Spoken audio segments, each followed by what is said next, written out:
Morning light slipped gently through the diner windows, spreading across the worn wooden tables and the shiny chrome stools lined along the counter. The place smelled of fresh coffee, warm toast, and the kind of quiet comfort people remember from years ago. It was the sort of small roadside diner where time seemed to slow down. At the corner booth sat a group of bikers. Their leather vests carried patches, their boots heavy against the tiled floor.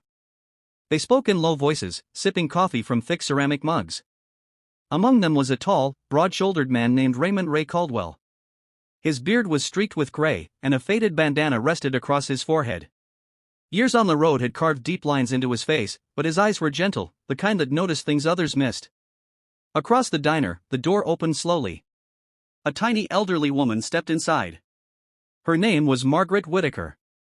She was 91 years old. Her white hair was brushed neatly back, though the wind had teased a few strands loose. She wore a soft blue sweater and held tightly to a wooden cane. Each step she took was careful, deliberate. The bell above the door gave a small, lonely ring. Most of the customers barely glanced up. But Ray did. He noticed the way her shoulders trembled slightly, the way she paused near the entrance as if gathering courage before moving forward. Margaret slowly made her way toward the counter. The waitress, a middle-aged woman named Donna, smiled kindly. "Morning, ma'am. Would you like some coffee?" Margaret nodded gently. "Yes, dear, thank you."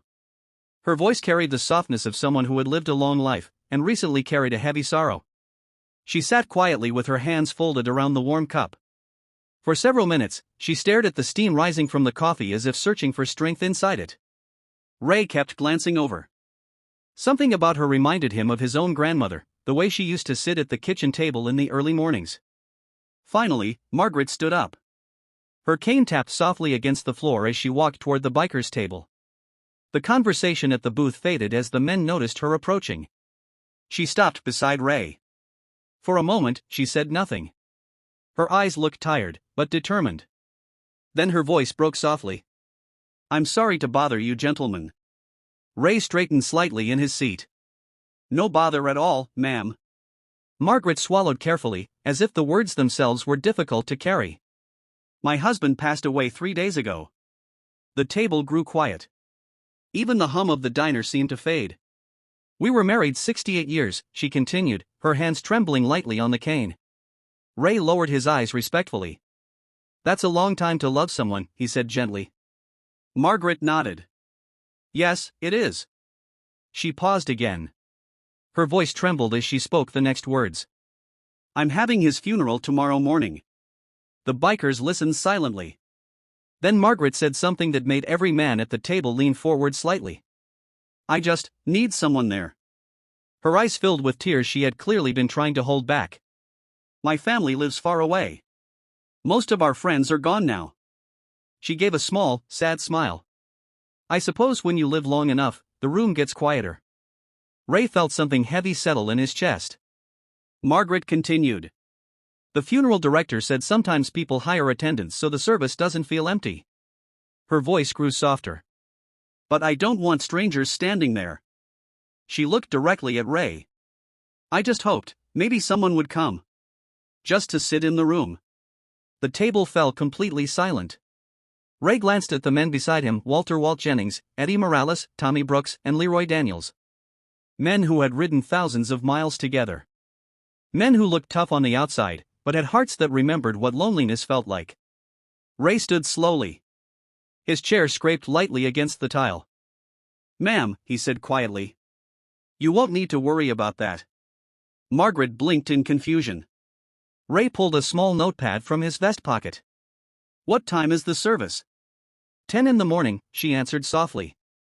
Ray wrote down the address she gave him. Then he folded the paper and slipped it back into his pocket. Margaret gave a polite nod. "Well, thank you for listening." She turned to leave, her cane tapping slowly toward the door. Ray watched her walk away. And when the door closed behind her, he reached for his phone. He sent a message. Just a few words. But to a very large group. The message traveled across towns, highways, and quiet rural roads. By evening, hundreds of phones buzzed with the same message. The next morning arrived cool and calm. The small chapel sat quietly beneath tall oak trees. Margaret stepped out of a taxi and looked toward the building. Her heart felt heavy. She expected silence. Maybe one or two people at most. But as she approached the chapel, she stopped walking. Because the parking lot was full. Motorcycles lined the street. Dozens of them. Then more. And more. Men stood quietly beside their bikes. Leather jackets. Gray beards. Heavy boots. They weren't loud. They weren't rowdy. They simply stood there, respectfully. Margaret blinked in disbelief. A man near the front stepped forward. It was Ray. He removed his bandana and held it respectfully in his hands. "Morning, Mrs. Whitaker." Margaret looked around, overwhelmed. How many people are here?" Ray smiled gently. "About 200. Her hand covered her mouth as tears filled her eyes. 200? Ray nodded. "Word travels fast on the road." He gestured toward the chapel doors. "Your husband won't be saying goodbye to an empty room today." As Margaret walked inside, the bikers followed quietly. They filled every seat. Some stood along the walls.